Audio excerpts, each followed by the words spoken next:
and was expelled from school because of difficulties with the authorities. I want you to pick that because it is the base of his theory. He was a trouble for his parents. He failed the 7th grade twice. Kwa hivyo, kurudia masomo haijaanza saa hii, watu wanarudia. So if you fail once, Gestalt is the founder of this theory, but that does not mean he never failed. He became aware of who he was and was expelled from school because he had difficulties with authority. And we are told, despite or nevertheless, he still managed to complete his schooling and received a master's degree with a specialization in psychiatry. So he was able to do that and moved on with his life. And this theory he talks about today is helping many people today because of what he suffered.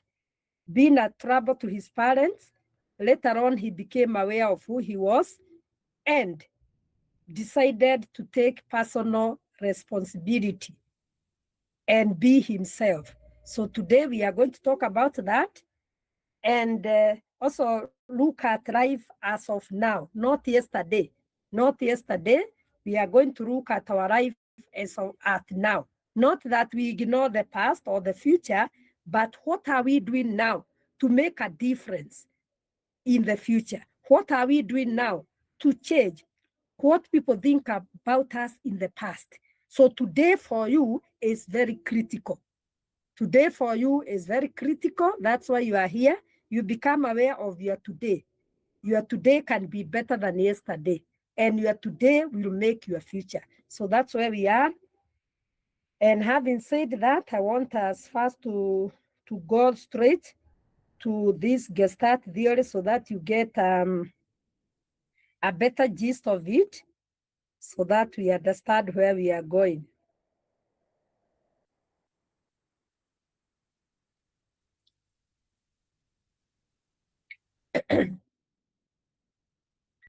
Let me say that Gestalt theory or therapy is a humanistic. Actually, it is a humanistic. I told you from last week, we are going to do 3 humanistic theories: person-centered, Gestalt, and existential. So it is a humanistic and experiential approach, very experiential. It is something you do to psychotherapy. And it is developed by the people I said, Fritz Perls, Laura Perls, that is the wife, and Paul Goldman during the 1940s and 1950s. And basically, the therapy focuses on helping people to become aware of their thoughts, feelings, and behavior. And I add something else, their bodily sensations. Let me add there. The theory focuses on helping people become aware of their thoughts, feelings, behaviors, and bodily sensations. It's important to listen to your body. Listen even to your mouth. Listen, how is your mouth behaving? How are your ears behaving? Are you hearing well? Are you seeing well? That's Gestalt, bodily sensations, particularly from the sensory receptors. And he says, in the present moment. And actually, he calls that principle, if I may write it, here and now. Here and now. That's what he called that principle of here and now. When I talk of bodily sensations, when I talk of bodily sensations, most of us know that we have something we call mindfulness. Mindfulness is a moment by moment observation of how you are feeling, thinking, and behaving. Very, very critical.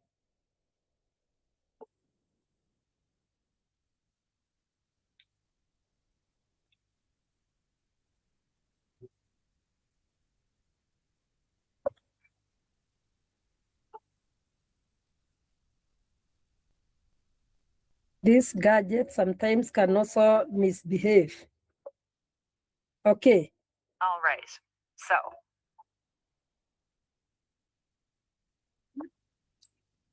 okay, that's where I was. Let me, I'm telling you, sometimes gadgets can misbehave, but the other one is intact. I'm using two to be on the safe side. Okay, I was talking about what it focuses on, and I have been emphasizing on the bodily sensations. That is mindfulness. And it emphasizes that individuals have the capacity to grow, just like Carl Rogers. Individuals have the capacity to grow. So you have the capacity to grow if only you are aware of yourself. You have the capacity to make responsible choices. That is Gestalt. Not only choices, responsible choices, and to resolve your unfinished emotional issues. Nobody will deal with your issues. It is you. Even when you come across these clients, don't try to solve problems for them. Give them insight because they are totally responsible. In fact, Gestalt emphasizes that people should listen to themselves and know how they are feeling, what they are tasting, what they are seeing. Even you ask the, what can you see? And what you see, what can you say about it? What you hear, what can you say about that sound? Because people listen, but they don't, are not able to interpret even the sounds. The taste, are you able to do that? So he says they are able, they have the capacity to resolve unfinished emotional issues. So I'll straight away go to the basic principles of the theory very fast. Having said that, that was a brief introduction. And we have a few principles of Gestalt. And the first principle he talks about is called holism. Holism. Holism.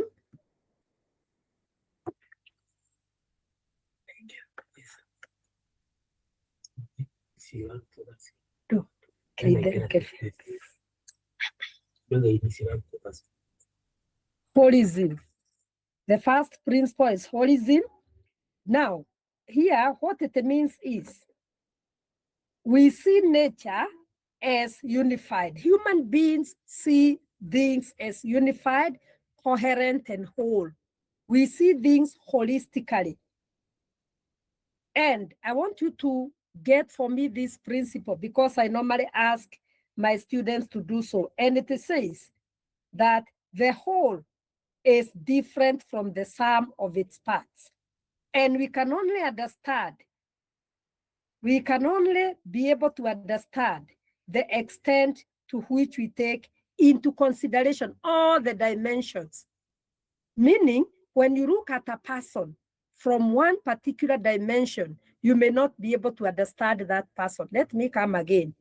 When I look at, for example, Millicent, I should look at Millicent holistically, in whole being, physically, psychologically, mentally, socially, in all aspects. If I don't look at things in whole, I'll never be contented with myself. And he says, when people are not holistic, they are fragmented, they get disturbances. I come back and ask, when we say the whole is different from the sum of its parts, what do you understand by that concept? If I may ask, I need scholars to help me understand that. When we say the whole is different from the sum of its parts, what does that mean? The whole of W-H-O-L-E.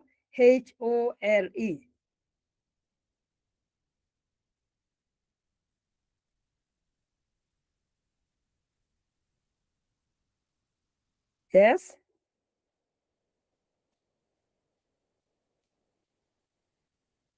Chege, are you with us? Ask the question again. Sorry, teacher. Ask the question again. When we say the whole, that is the whole, W-H-O-L-E, is different from the sum of its parts. What does that mean? Whole is the complete structure. Yes, yes. Okay, let me assist a bit and then you can add. Now, when we say the whole is different from the sum of its parts, a person cannot be fully understood by looking at individual aspects.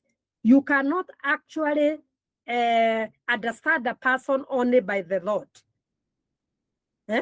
You cannot only understand a person by emotions or behaviors in isolation.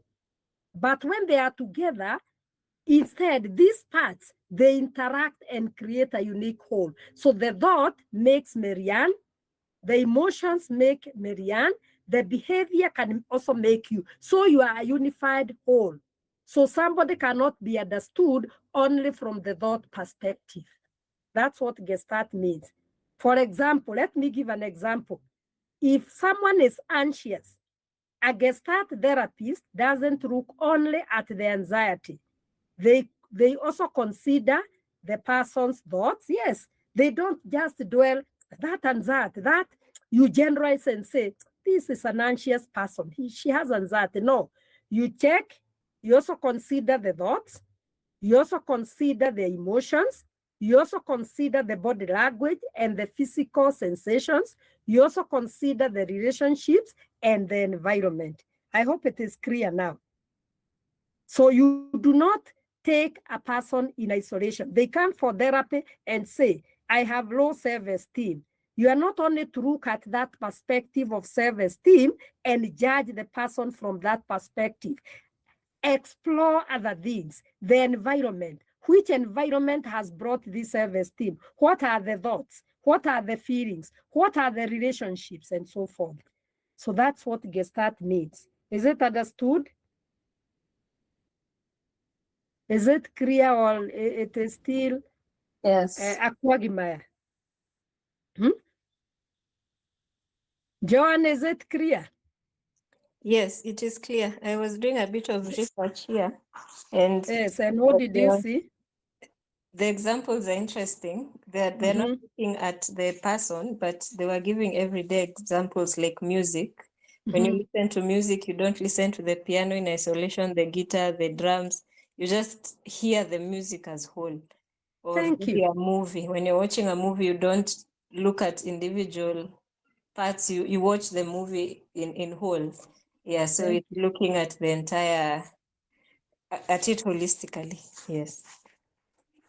Thank you. That's powerful. According to other people now, human beings should not be looked at in parts. Even when, like you have said, when a piano is being played, you listen to the whole music.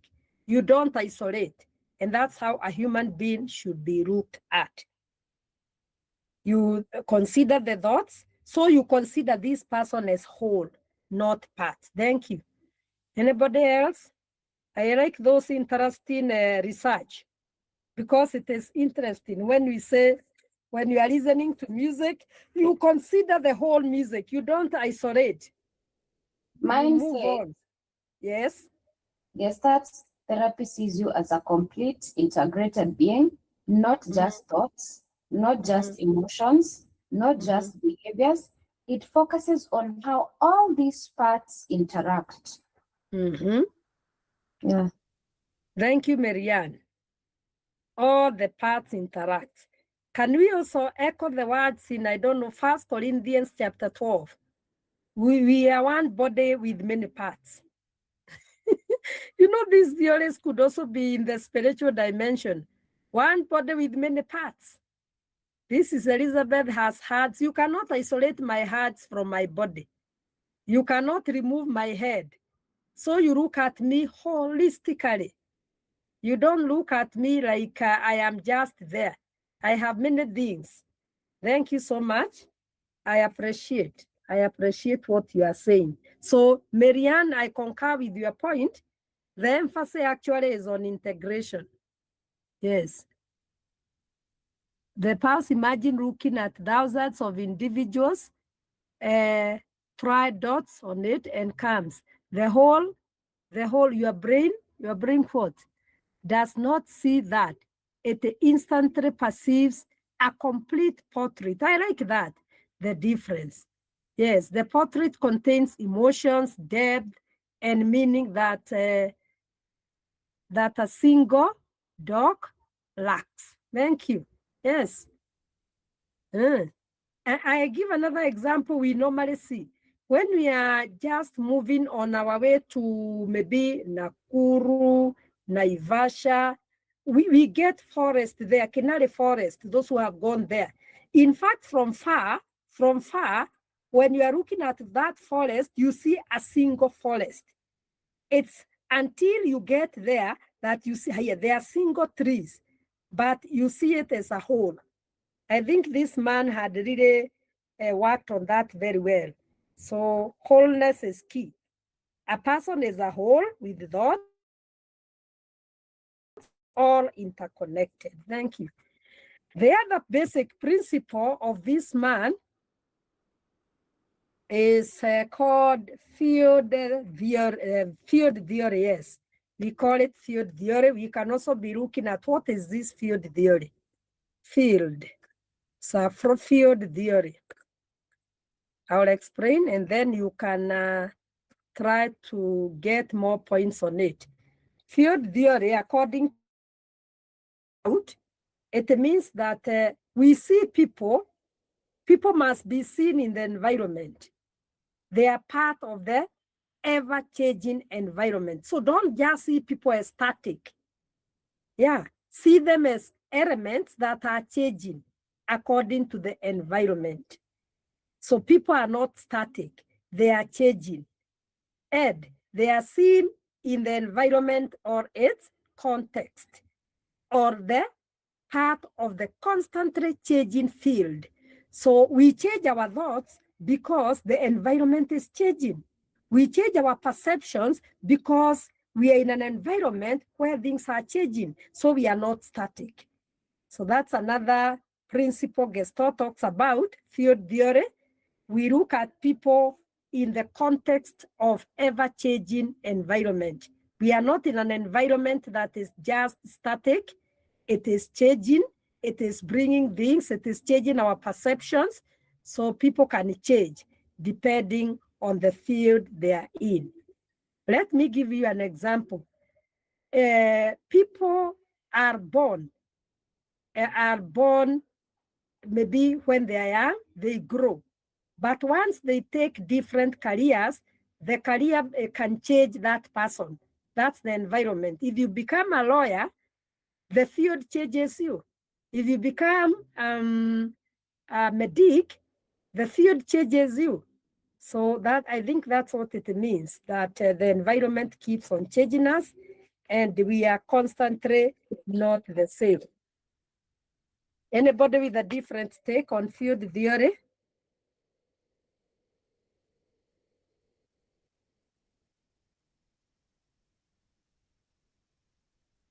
Yes, anybody with a different perspective? Maybe you could also get a different one. Maybe you can comment. Let me go to another principle called the figure formation process, or the figure and the ground. I want to explain it very simply. When I talk of the figure and the ground, what I mean is sometimes there is what we see and there is what there really is. For example, sometimes we see diagrams, even in the social media, and you see that diagram as if that is a person, but at a closer look, you see it's another figure. So Gestalt says, when you are dealing with your clients, it's not what you observe. There is more than you can observe. That's what it means, the figure and the ground, which means the figure formation process. You don't have to judge the person by the way you see them. There is more that you need to look. You have to be aware that this person has many other needs. There is the background, in short, the background. The background is very key. So don't look at the person from just the outer. And I want to echo what we normally see in TikTok sometimes. You see a man in tattered clothes, that's the figure. But inside that person is a very prominent CEO. So you can also have such clients that they look very dirty, emaciated, and they don't seem like they have a sense of direction. But on a closer look, even after conversation with them, you find that they are very important people. That's what Gestalt means by the figure formation processes, or the figure in the ground. Then the last principle, you may ask a question after I'm through. I mean, the last one, it is called organismic self-regulation. Organismic self-regulation. Organismic, what does that mean? From the organ.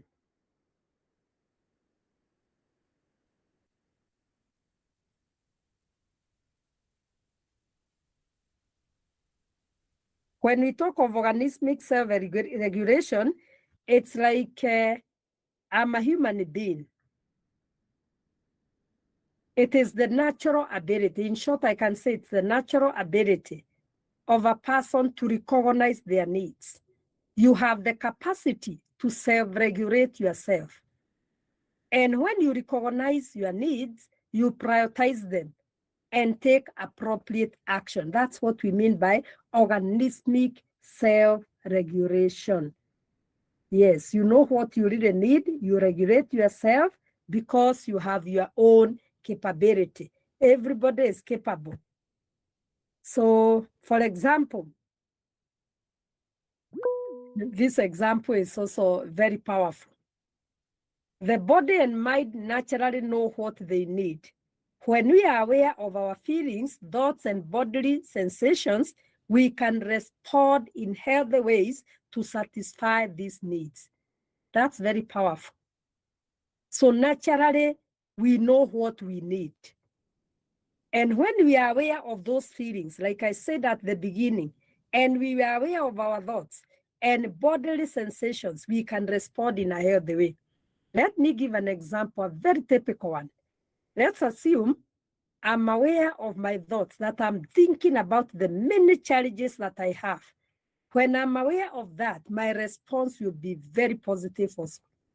But if I'm not aware, I'm likely to be very disruptive. I'm likely to be very emotional. I'm also likely to be very reactive. So the reason as to why many people are erupting like volcanoes, they are really saying things that they should not have said, they are not aware, yes, of those feelings. You ask some people, what are you feeling? I don't know. Who will know on your behalf? That's very, very serious. For example, when you are hungry, what do? Eat.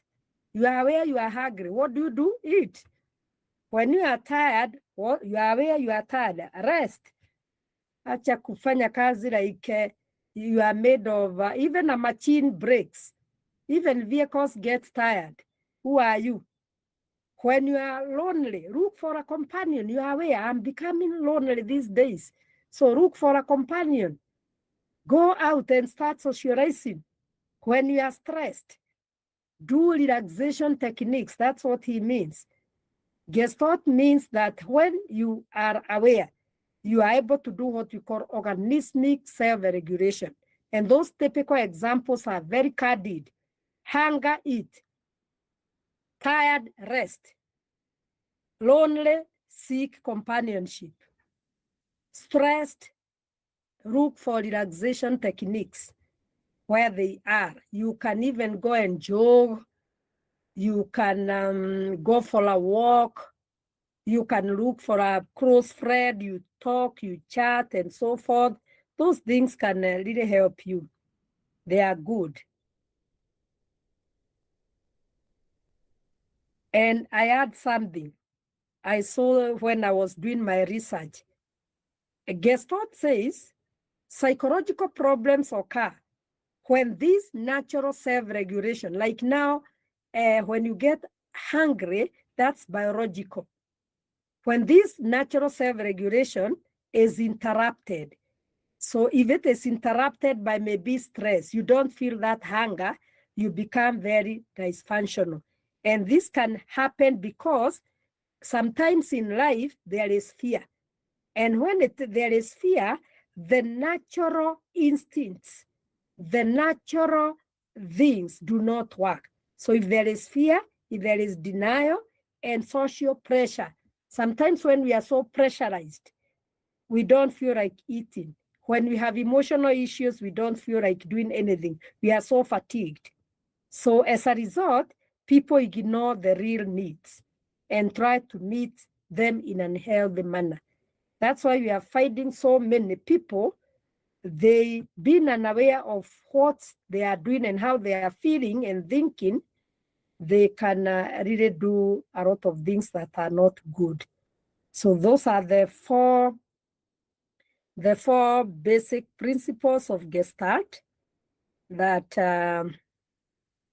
I was able to capture. We could be having more, like here and now is also a principle, focusing on the present, awareness, I've said, personal responsibility could also be another basic principle, the wholeness, and unfinished businesses. But the key ones, I've said it's holism, field theory, the figure and the ground, and organismic self-regulation. Yes. Having said that, any question, any input?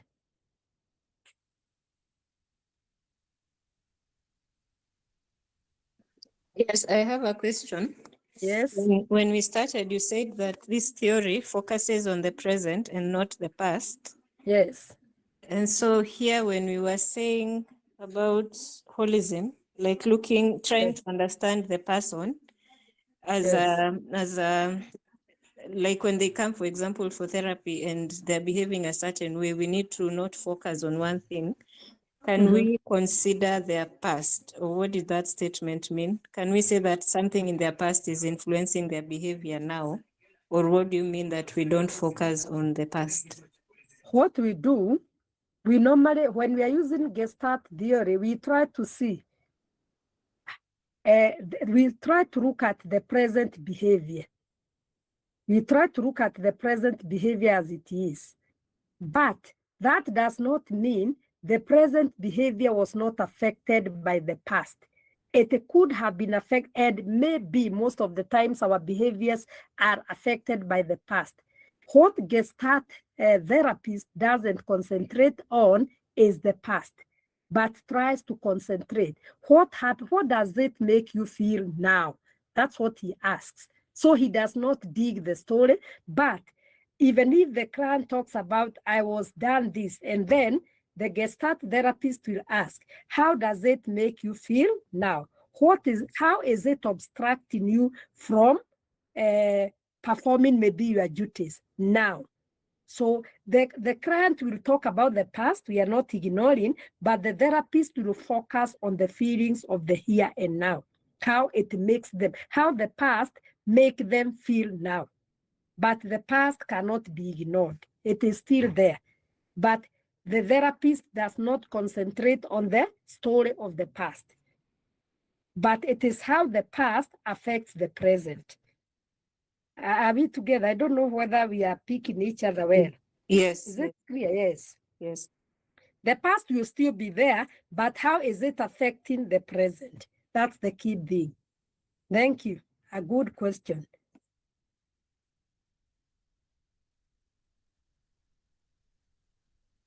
It's a good question. Any other input?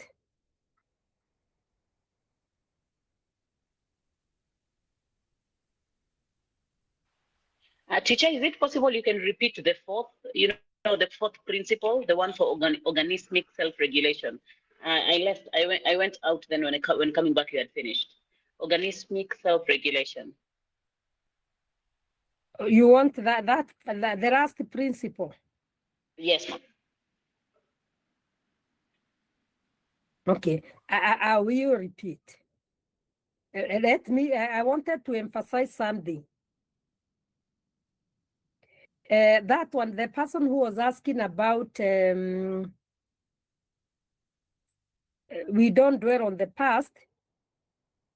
Gestalt believes that the past is important only insofar as it affects the present.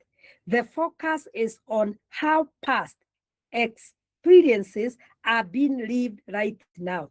I wanted to clarify for that person who is asking, the past is not important. Yes, they are. Listen to this statement. Gestalt therapy believes that the past is important only insofar as it affects the present. If it affects the present, it is the only time it is very important. So the focus is on our past experience, how the past experiences are being lived right now. So if the past experiences are affecting the person right now, we help that person to live fully right now, although the past was not good. So the Gestalt therapist concentrates on how they can help these people right now, despite the fact that the past was very bitter and painful. How can they live fully now, though the past was there? And I have an example here. For example, if a client says, my father rejected me when I was a child, a Gestalt therapist is less interested in analyzing every historical details. Instead, they may ask, listen here, what about that now? So he is not ignoring, but he wants it to bring it in the present, how it makes that person feel now. What do you notice in your body as you remember it? I hope the person is picking what I'm saying. So what the Gestalt therapist will do, they will help the clients to become aware of their present emotions, thoughts, and behavior to resolve the past issues. So they have to become aware of their present emotions. How is it affecting them now? What can they do? Yes, it did happen. They cannot change.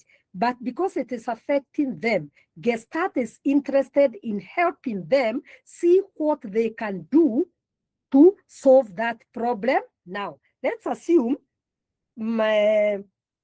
like now, there is this person from my village who told me at Form 4. In fact, I had to repeat Form 4. I didn't do well the first year. So I repeated, just like Ben Carson's. So when I repeated, I said I wanted to repeat Form 4. This man said, let her get married because I'm a second born and we are many, we are 10. And maybe he was my uncle and maybe he could see the burden at home. So sometimes when I think about that, and because he's still alive, I don't feel okay. So I bring it in the present and see how is it affecting my present now. If I realize it is affecting me, I work on it and tell myself it is finished. It did not deter me from becoming whom I am today. I was able to win and so forth. That's an example I wanted to give. So back to the organismic. Are you okay now, madam? Yes, thank you. It is becoming clear, or you still have a gap? No. You are okay? Which one, organistic or? No, that one of the here and now, the present. Yes, it's okay now. It's clear. Thank you. Thank you. I hope you are clear on that. Okay, now, Rosette, organismic, yes? It's me first. I have a question. So about this theory, it's not about the past, but how you are dealing with the, it's not about the past, it's how the past is affecting the present, right? Yes. Okay. Yes, very good. And I'm saying, I say it again, like the example I've given, the person shares an example. This theory can be a bit tricky. It's a very tricky theory. Let me read that example so that it may become clear. A client may say, my father rejected me when I was a child. A Gestalt therapist is less interested in analyzing every historical detail. It does not mean they will not ask about the past, but they don't dwell on it. Instead, they may ask, what are you feeling as you talk about that now? So they will not dwell very much on the past. They will listen, but they will not put emphasis on the past. But they will try to pick what is that making them feel right now. Is it clearer now? Yes? The one who was giving us a clarification. Is it okay? Somebody was asking that, and it's like you are giving a point. I decided to go back. Anyway, let's go to the organismic. Rosette was asking organismic self-regulation. We have said it refers to the natural ability for a person to recognize their needs. And when we recognize our needs and we take the right options or action, we can restore balance. And I give an example and say, the way God has created us, the body and mind naturally know what they need. And when you are aware of our feelings, thoughts, and bodily sensations, we can respond in healthier ways to satisfy those needs. Is it clear, Rosette, now? So we have the capacity to regulate ourselves, in short. We have the capacity because we have a natural ability. And I gave examples like when you are hungry, what you do, you eat. When you are tired, you rest. When you are lonely, seek for passive company. When you are stressed, you can do exercises. And I summed up by saying most of the psychological problems arise when the natural self-regulation is interrupted by many things like fear and stress. When this natural self-regulation is not there, we can get disturbances.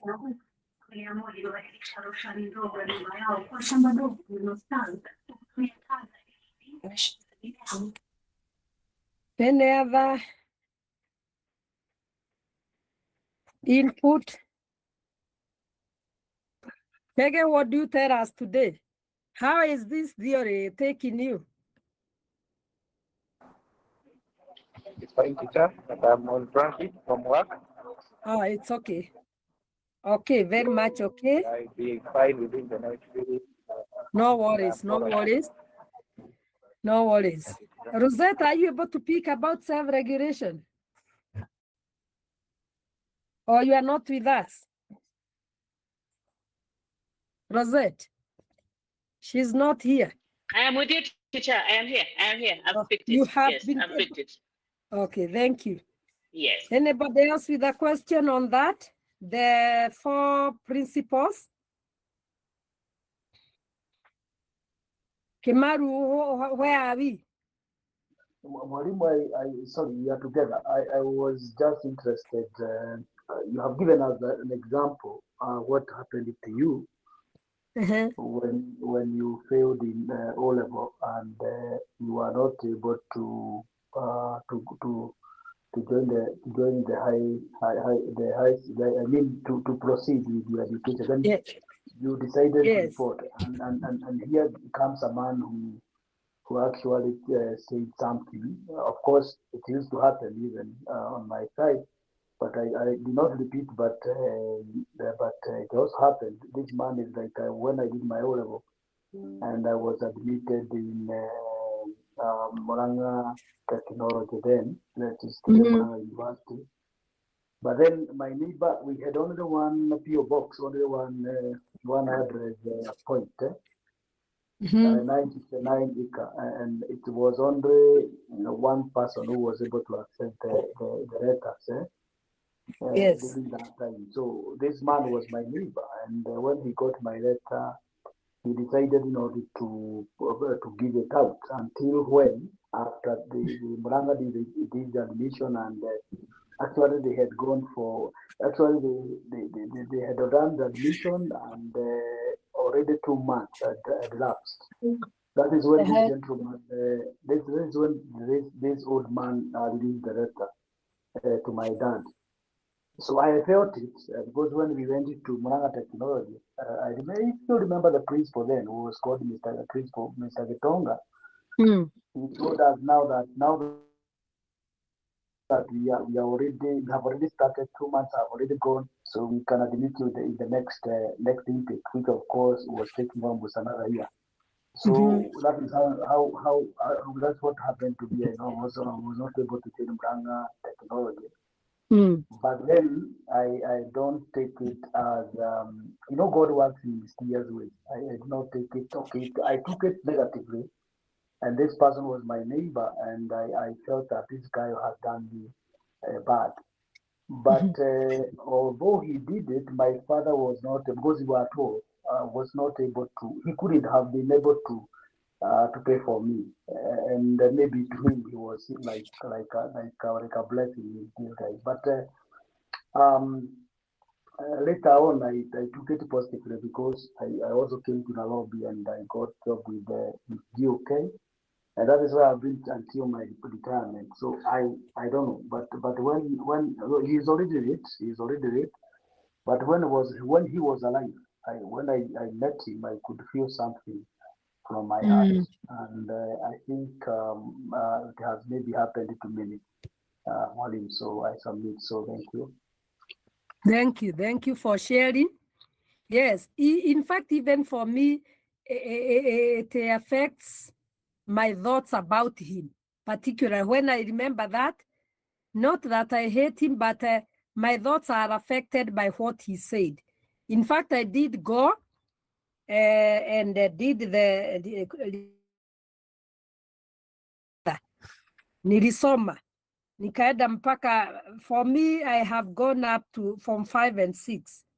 I went that time, Chogoria Girls, nikasoma, and then that was that. But when I remember, sometimes it affects my thoughts. So I agree with Gestalt that sometimes clients can be affected by those things. Thank you, Kimaru, for sharing. Good. Icha, even may have something to share. Yeah, share. It is very funny. So when our father died and we were left, we don't have anywhere to go. We went back to my mom's place. So life took a toll on us because remember our father was the breadwinner. My mom was a stay-at-home mom, so she never used to do anything. So we went to my mom's side and we made friends there. We started interacting, and then my mom had to learn from scratch how to make money. So the one thing she was introduced by the women of her village was kuchoma maka. So siku moja tukiongea, tulikuwa kwa shamba, nikaambia one of my mom's friend, mimi nataka kusoma hadi niende university. Akaniambia, "Ugani kwenda guthoma na nyoko acinaga makara." Guthoma na mbia irĩkũ? So it was so hurtful. Like I cried so much, but I don't know, like nature has its own way of like, I wouldn't say that I am so happy because of what happened to her daughter, but whatever happened after that was not good because her daughter, Mia was in Form 1, we were the same class with her daughter. So when we reached Form 2, the daughter dropped out, she got pregnant, she got married twice, marriage never worked. The son became a thief. The other one, he doesn't know. Even today, I don't know what he does. It wasn't good. I feel bad, but it's good sometimes we watch the words that we tell. They are very hurtful, especially when somebody doesn't have the support system. Oh, what I mean is, kuna mama aliambia, somebody is saying I should say it in the language people should understand. So I'm saying, so when my father died, we went to my mom's side, and one of the friends, the village ladies introduced my mom to the burning charcoal. That's what they do in the village, right? So one day I told her friend that, I want to go to the university. And then the woman like, you want to go to the university and your mom cannot afford, and the only thing she does is to burn charcoal. Where will you get the money? So that's why it's funny to me. So we should watch out on what we tell people. It's tough. Sometimes when I see her, I feel bad. Yeah.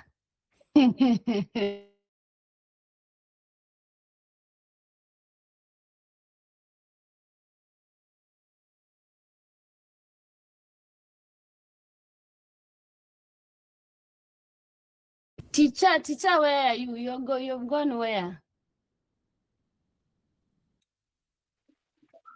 So when you say the story in Kikuyu is very, very funny. In English is not good, but in Kikuyu. No, it is sweet. It is sweet. It is sweet. Yeah. In Kikuyu is very sweet for those who Well, understand. Bro. But anywho. I know it has happened to many.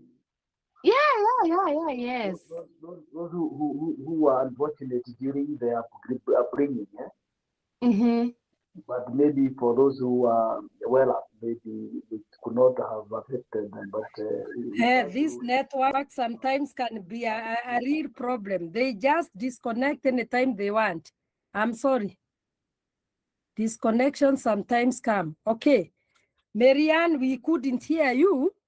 I think we can move on when you are in a position or you are able to speak. Yes, you are the one who disappeared. Yeah, my connection was getting lost. I've just connected. Just say something. I hear. So to cut the long story short, the woman told me in Kikuyu, I've already explained in English. Well, it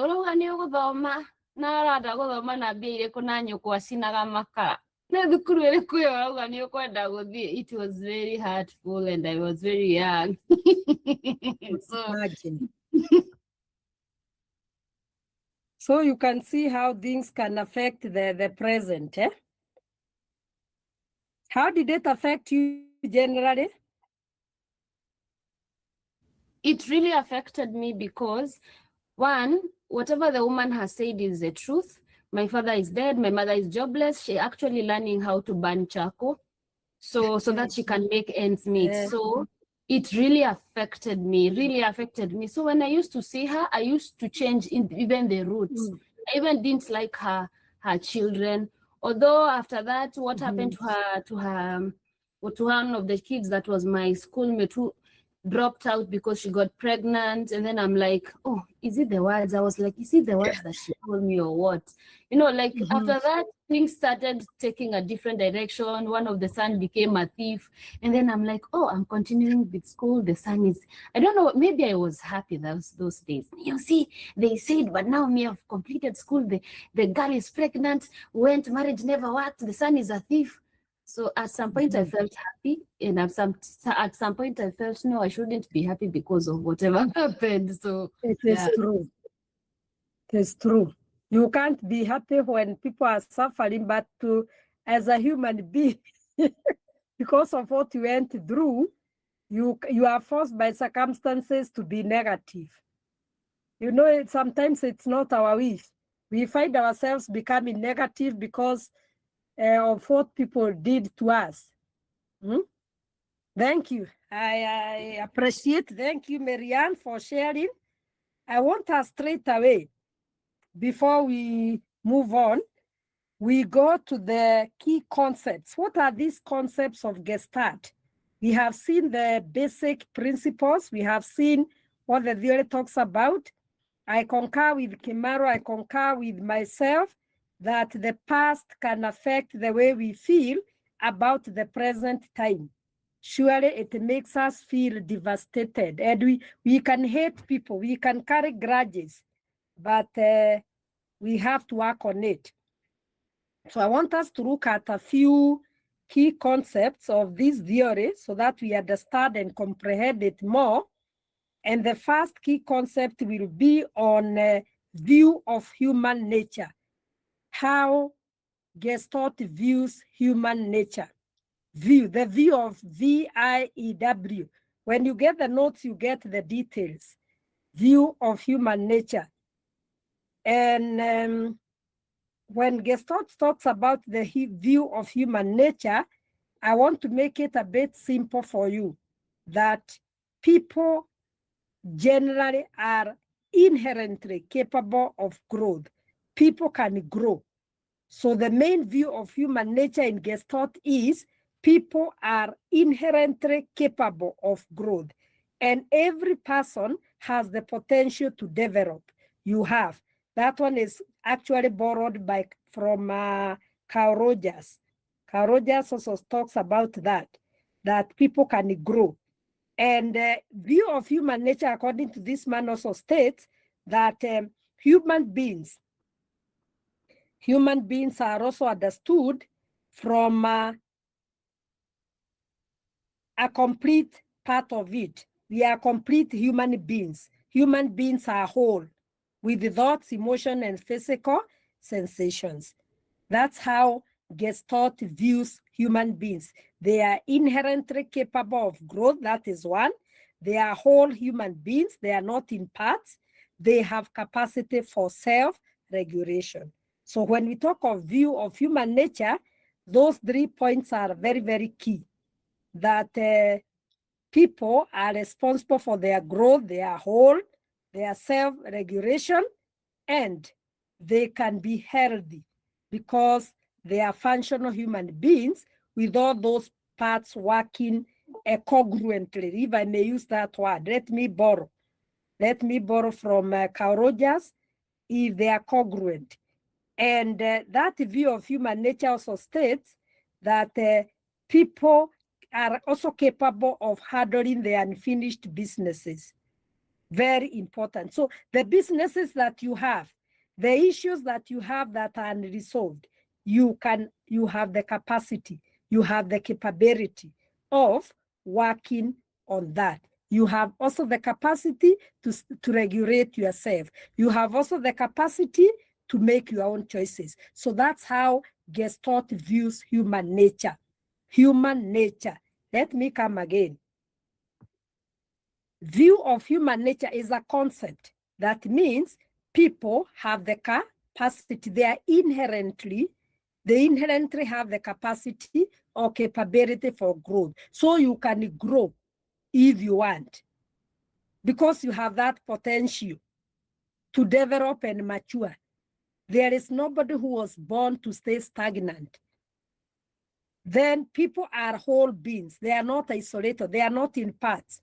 They can regulate themselves. That is another aspect.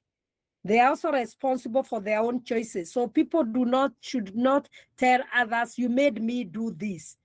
No, you are responsible for your own choices, and choices have consequences. According to Gestalt, they have consequences. And people also have the ability. Note, this man is talking ability, capacity to become aware. You have the capacity. You can become aware of yourself if you really dig deep into your whole self. And people also, according to him, they can live in relation to their environment. You are influenced by the environment. So that is the view, how he views the human nature, that people have all that. And when we have genuine knowledge of ourselves and our experiences, we can be fully functional according to Gestalt. And the more we attempt to be who or what we are not, the more we remain the same. Note that point. The more we attempt to be who and what we are not, the more we remain the same. So it's good to be authentic, to be yourself.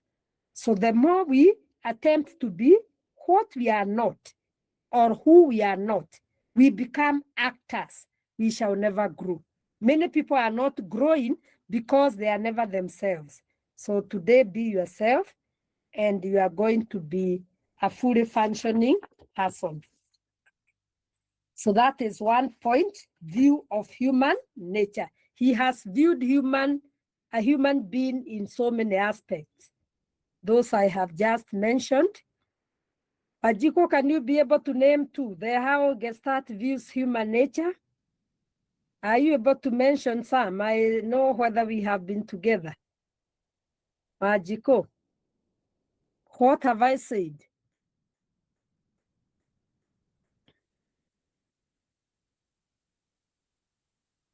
Ajiko, Joan, are you able to at least make a recap of the points we have outlined?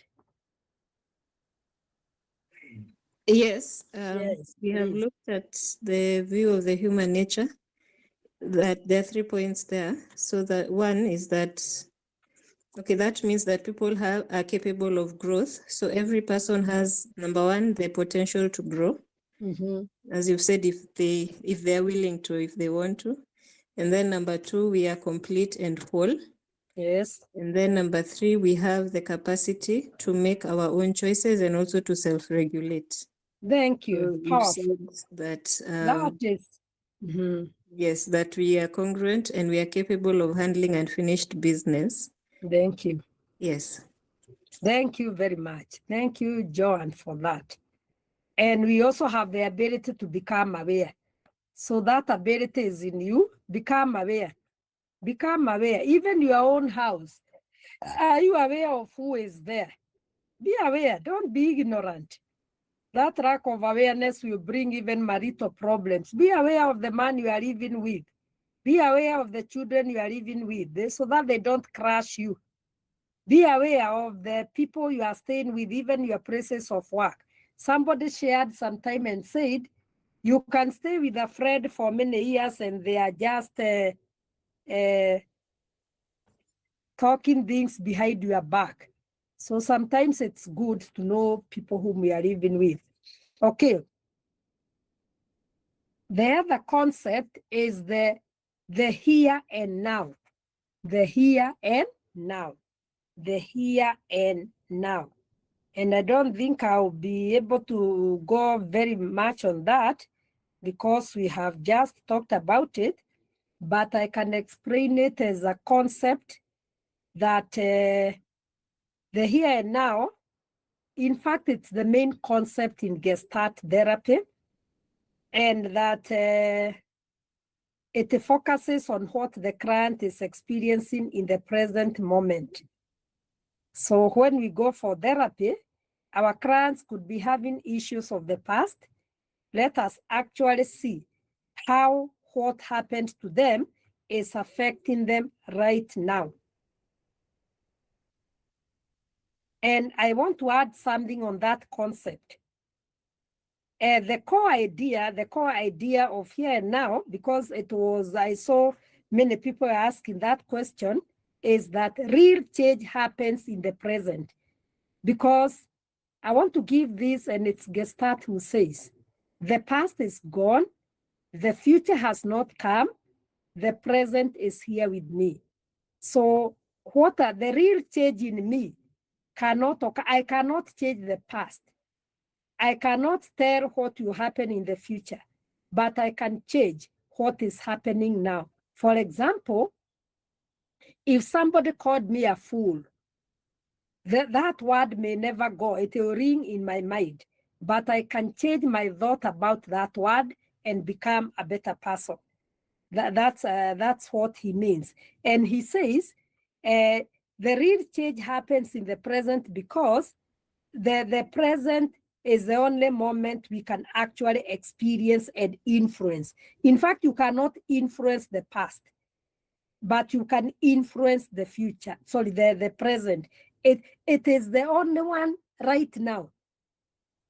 You can actually experience, you cannot experience tomorrow, but you can experience now and influence now. Let's assume the child is in Form 4. And they have not been performing very well. But they start realizing that time is not on my side and they start working very hard. So they can experience and influence what they are doing by manipulating the present. Because when we discuss the past or we look at the past, it may make us less functional in the present. That's what I mean. And I add again, the past is not ignored. It is explored through its impact on the present. So we are only interested on how the past influences the present, but we are not interested in the details. That is the here and now concept. Number 2, that is concept number 2. We go to concept number 3 called unfinished business. Unfinished business. Now, when we talk of unfinished businesses, these are unresolved feelings and issues and conflicts that we have had in the past, but they continue to affect our present thoughts and emotions and behaviors. So these things may be manifested, and I want you to look at yourself. You can manifest and resolve the struggles and experiences through anger, guilt, grief, and resentment. You are this person who has constant anger. It may not that people have angered you. It may not that people are against you, but you have issues with yourself. And they keep on triggering your anger. They keep on triggering your guilt. They keep on affecting you. For example, we have people who never expressed grief after losing their loved ones. So these people may have episodes of sadness and emotional distress. So if people are not able to deal with their issues, like sadness, like anger, like conflicts, that's why we are finding many marriages. We have people who are really conflicting in their marriages. Not that the marriage has an issue. The issue may not be the marriage itself. The issue is the person. Because they have so many unfinished businesses. These unresolved experiences, they interrupt with the healthy functioning, and they actually reduce awareness. When you have unfinished businesses, they will reduce your awareness in the present because they keep on interrupting. They keep on interrupting with you. So the awareness become dim because you have a blood mind with anger, blood mind with sadness, blood mind with jealousy, bitterness. You find even at home sometimes people are quarreling. If you look at the source of quarrel, in fact, it's not emanating from what has happened. There are triggers, but people are not able to solve those triggers and they affect the way they feel. So Gestalt says, can you be aware of that? And then handle your unfinished businesses to avoid disturbing or doing what? Or affecting other people. And that's what I wanted to say. Is that concept clear?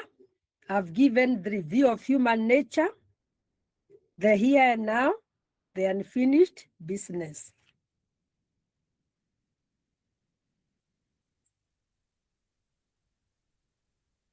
I want to hear whether you are getting this concept before I finish up with them.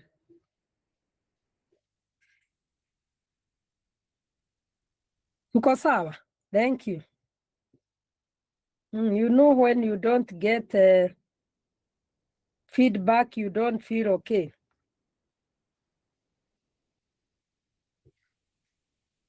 Marianne, are we still there?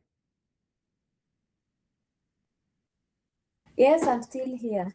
It is sinking. Is the concept, how is the theory? The theory is a little bit complicated, but lazima nisome nielewe. You find it complicated, and the way I'm finding it good and easy, or it's because maybe I have interacted with it. Yeah, yes, What- but it's okay. We are going to lazima tuchangane. What is making it a bit complicated? Unajua si tumezoea kudili na emotion na thoughts, mara tuna consider past experiences. Sasa inakuja inatuambia past experiences, yes they matter, but we look at how the present is affected by the past. So we are going to digest this. We'll be on the one page. Yeah, exactly. There is a big connection. And we are saying Gestalt is not interested in the past very much, but he wants to see how is this past affecting the present. So the question he will be asking, what does that one make you feel now? Can you say it again? Can you talk to your father? When we tell clients, talk to your parent. When we tell clients, say what you feel, they are doing it now, but it never happened now, it happened in the past. That's the radical departure he is only making. He wants people to solve problems in the present because the past is not theirs. In fact, he says the past is not theirs. They belong somewhere.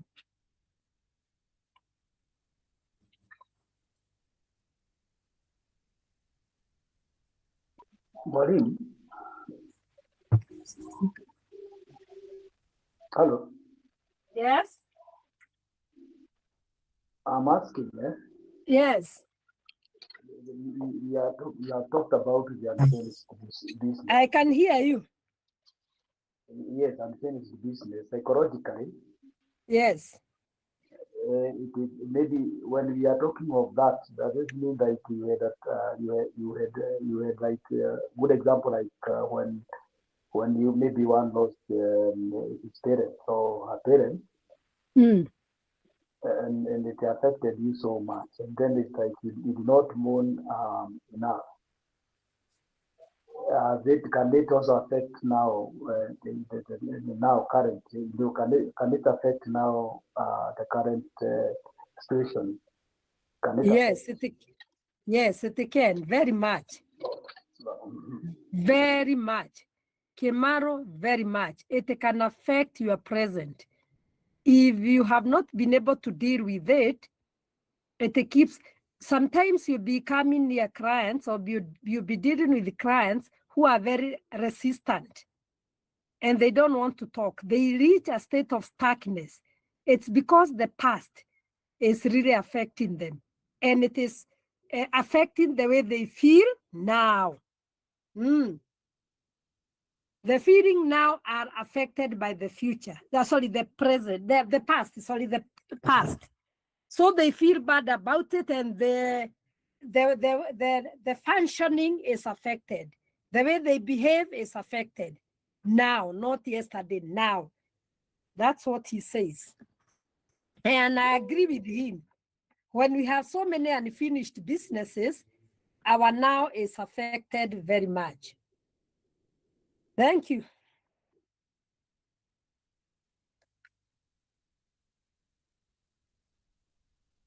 We shall keep on, and there are some things I'll make sure that you do them yourself so that you can understand. Like this one here, let me jump this concept because, or I just say it, then the other things you may discuss and come up with them. There is another one he calls contact and contact to resistance. Now, when he talk of contact, I interact with myself. Am I in contact with yourself? Am I detached? There is a way you look at a person who you had hajijui language. Ni kama themselves. It's the way we interact with others. Are we interacting with ourselves in a healthy way or in an unhealthy way? So when we have good contact with ourselves, we become whole. we are holistic, meaning our thoughts, our feelings, our behaviors are corresponding. But when our feelings, thoughts, and behaviors, they do not correspond. And thirdly, when we are not in contact with ourselves, we do not become aware of our needs. And actually, we cannot appropriately express our feelings. So when a client comes for therapy, and then they are not able to talk about themselves well, they can't pick themselves well and say what they really want, then you know these people are not holistic. They are not into contact with themselves. They are disconnected. And we have said Gestalt talks about whole, looking at a person as a whole. Yes. But for example, you find some people, they are really in problems, but actually they don't ask for help. Other times, people are hungry and you see they are really starving and they tell you, I don't need food. They are not into contact with themselves. A normal person should feel hungry. A normal person should feel sad. A normal person should react. But when these people do not display those, then you know they are not into contact with themselves. They have lost themselves. And I add and say, when we have contact, we make healthy and meaningful interactions with ourselves. We are able to interact with ourselves, which we call intrapersonal relationship. We are able to interact with ourselves very well. But when we lack that contact, we develop what we call contact resistance. Contact resistance. With ourselves, we develop contact resistance.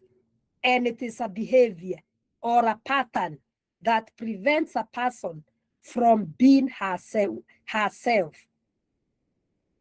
I've said it is a pattern that prevents a person from being herself. They become very resistant, even to other people.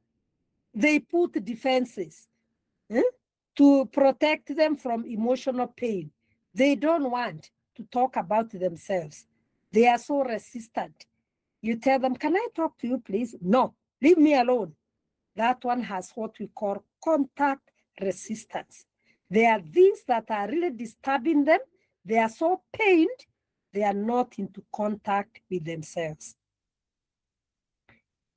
And when we come, we shall be looking at common forms of contact resistance, and that one, you are the ones to do it.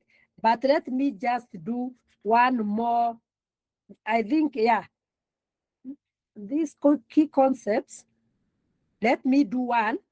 We shall come to do those types of resistances when we come, but I can tackle this called energy and blocks to energy. When we talk of energy and blocks to energy, when you have a client and you look at them, where can you see that their energy is blocked? There are people whose energy is blocked in the eyes. You look at their eyes, they are closing their eyes. When they are talking to you, they are not opening their eyes, meaning the energy is blocked there. So they have a problem with seeing. Maybe what they are seeing at home or in the environment is not good. So they keep closing their eyes. Other people, the energy is blocked in the legs. They keep on moving their legs. So you know there is something happening. Other people, the energy is blocked in the mouth. They don't feel like talking. Others, it is in the ears. What does that mean? They listen, but they don't want to respond. And they tell you, I don't like hearing such things these days. The way I have suffered, I have stopped listening to people. So the energy is blocked in the ears. That is what we mean by energy and blocks to energy. It's a very serious thing.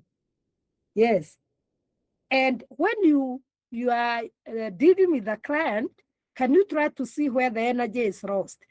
Sometimes a client can be sitting on a chair.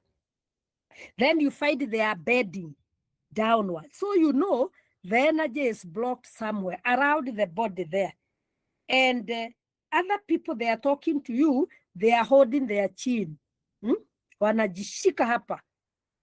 Other people, they are talking to you, they are folding their hands. That's where the energy is lost.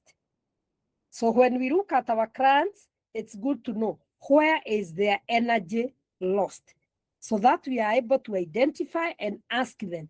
As I speak with you, I see you like you don't want to look at me straight. What could be happening? Then the client can actually tell you, when I look at you, I'm seeing a person who is similar to the person who has offended me dearly. So you are able to know that this person has a problem depending on where the energy is blocked. And I saw this example here. Some people can even have body tight and closed. They breathe deeply. They look away from people. They avoid even looking at people. So many things happen there. So energy blocks are there, and people have blocked energy in their lives due to the problems they are facing. I want us to go for a break for those 20 minutes. When we come, I finish up with the other, I have remained one, the areas of neurosis, so that you are able to discuss those types of resistances. You understand them better. I think I'll give you two, the areas of neurosis and that concept of, because it also has a few things that are very pertinent, it might open your mind up. Otherwise, let us have a break for 20 minutes. By 8:30, we'll be here. Yes, we'll be here by 8:30. Wishing you well.